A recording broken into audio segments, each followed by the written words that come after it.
Welcome back to the channel, ScooterATVSales.com. We're at Scooter City, Reno today. We have on the lift the Tao Motors Bull 200.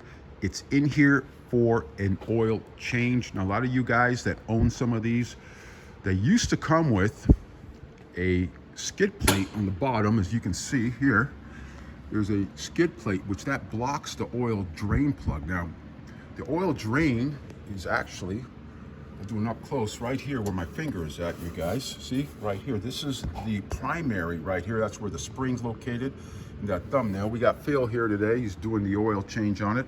He's filling it up. Now, we drained it out already, and I did want to point out the actual secondary drain, which actually should be the best one to use, would be this side right here. A lot of the larger motors, like this is the Bull 200, it comes out to about a 170. And this is right over here, is on the left side. If you're sitting on the ATV, it's on the left side. This would be the secondary. Actually, it's probably the better area to drain. You get a lot of oil out of here, but just keep in mind, just due to the welded skid plate, bottom plate down here, as you can see, it's welded on there. You cannot even remove it, you guys. So there's very little access to drain the oil, unlike we got the newer Bull 200 over here. As you can see, it does not have that plate under it. So depends, I guess, which year they were built, what assembly line. These are the Tao Motors Bull 200 two-wheel drive. You'll find these on our website at Scooter ATV Sales. Now we got the gearbox over here in the back, which has the gear oil. So you can see right here where my finger is at.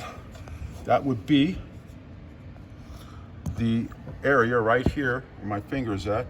That is the drain for the gearbox. And we'll go to the other side so you guys can see the fill area. And I'm not talking about the fill here. We're talking about right over here where my finger's at. That is actually, right there's that bolt, you guys. You guys can see that right here. And that is where you're going to fill it, right over here.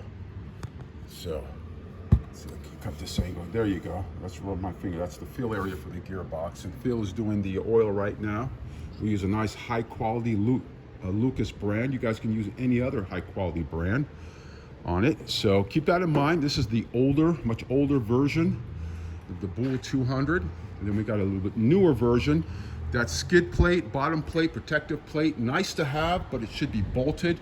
They welded it up on there, so it makes it difficult, and it does make a mess when you do an oil change on these ATVs, you guys. So keep that in mind. Some more tips for you guys working on these Chinese ATVs. Some of the stuff that they do on the manufacturing line does not make sense. But they're huge value. Even though you have these little idiosyncrasies, they are huge value for the money. For light duty use, of course. They're not Polaris, they are not a Honda, and you never want to compare them to those models. It's apples and oranges. But for the value, and you just want to use them for recreational, light duty purposes, these are excellent products for it. So these are the Tao Motors, Tao as they call it, or Tao Motors now. Bull 200 two-wheel drive electric start ATVs. You'll find them on ScooterATVSales.com. And hope you guys are well, and we'll see you guys soon. Take care.